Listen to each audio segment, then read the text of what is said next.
Genesis chapter 17. Circumcision, the sign of the covenant. When Abram was 99 years old, the Lord appeared to him and said, I am the Almighty God.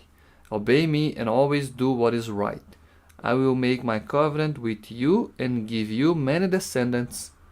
Abram bowed down with his face touching the ground, and God said, I make this covenant with you. I promise that you will be the ancestor of many nations. Your name will no longer be Abram, but Abraham, because I am making you the ancestors of many nations. I will give you many descendants, and some of them will be kings.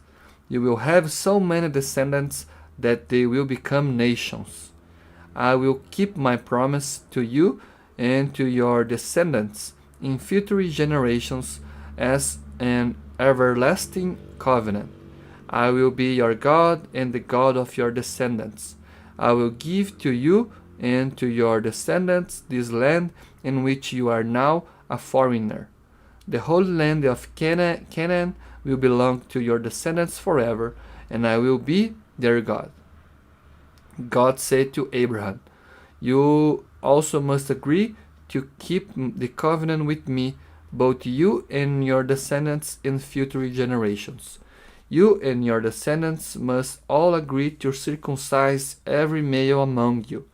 From now on, you must circumcise every baby boy when he is 8 days old, including slaves born in your homes and slaves brought from foreigners.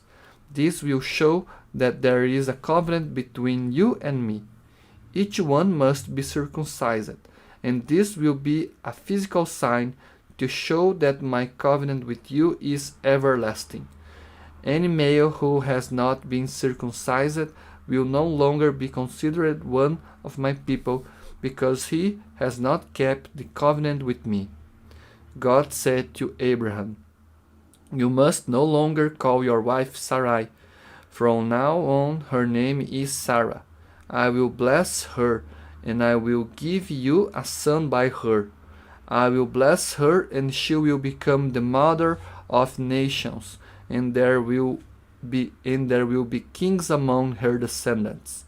Abraham bowed down with his face touching the ground, but he began to laugh when he thought, Can a man have a child when he is 100 years old? Can Sarah have a child at 90? He asked God, Why not let Ishmael be my heir?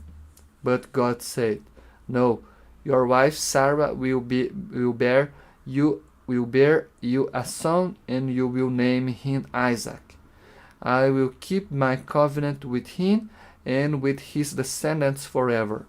It is an everlasting covenant. I have heard your request about Ishmael. So I will bless him and give him many children and many descendants. He will be the father of 12 princes. I will make a great nation of his descendants. But I will keep my covenant with your son Isaac, who will be born to Sarah about this time next year. When God finished speaking to Abram, he left him.